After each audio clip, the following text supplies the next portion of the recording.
yung suspect sa pambabasa sa dalawang minor. Nadakip ng mga tanod ng Barangay San Isidro sa Antipolo City ang dalawang lalaki na mga sospek sa pambabastos sa 15 at 11 anyos na mga babae.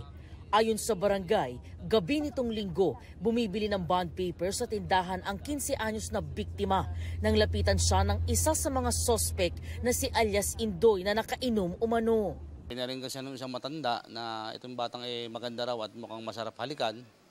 At agad na hinawakan sa braso at hinalikan sa braso yung bata. Kaya nagpumiglas. Ayon sa barangay, nakatakas ang menor de edad na biktima at tumakbo pa uwi sa kanilang bahay. Pero dito sa nakaparadang jeep, isang lasing na lalaki umano ang nakaupo sa may passenger seat na bigla na lang hinarang at sapilitang dinala ang biktima dito po sa may likurang bahagi ng jeep. Dito raw, hinalikan ang biktima sa masiselang bahagi ng katawan. Doon na nakapumiglas yung bata para makatakbo. Tumangging magpa-interview sa media ang kaanak ng biktima na agad nagsumbong sa barangay matapos ang insidente. Kalaunan, hindi na itinuloy ng 15 anyos na biktima at kanyang kaanak na sampahan ng reklamo ang sospek na si alias Indoy. Walang pahayag si alias Indoy. Sa hiwalay na insidente nitong Sabado, ang isa pang sospek na si alias Toto ang nambiktima naman umano sa isa ring menor de edad. Ayon sa 11 anyos na biktima na pinayagan ng kanyang magulang na magpa-interview, bumili siya ng gamot para sa kanyang kuya nang mangyari ang insidente. Bigla niya po akong inatak, sabi niya po, sumama daw po ako sa kanya. Tapos bigla ko pong sabi, ayoko po kasi di ko po siya kilala. Buti na lang po nakatakbo ako. Kapit-bahay raw ng biktima ang sospek. Pumunta ako dito sa barangay agad-agad.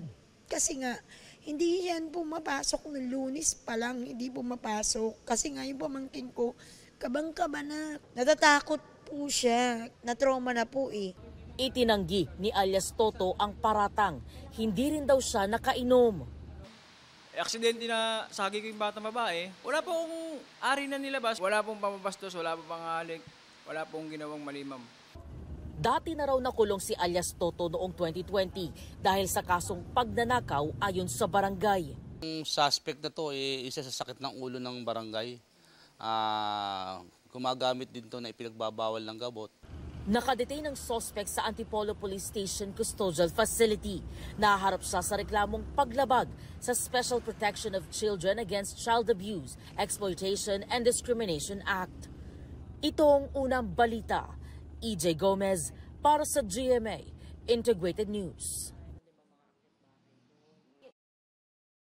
Sila yung suspect sa pambabasa sa dalawang minor.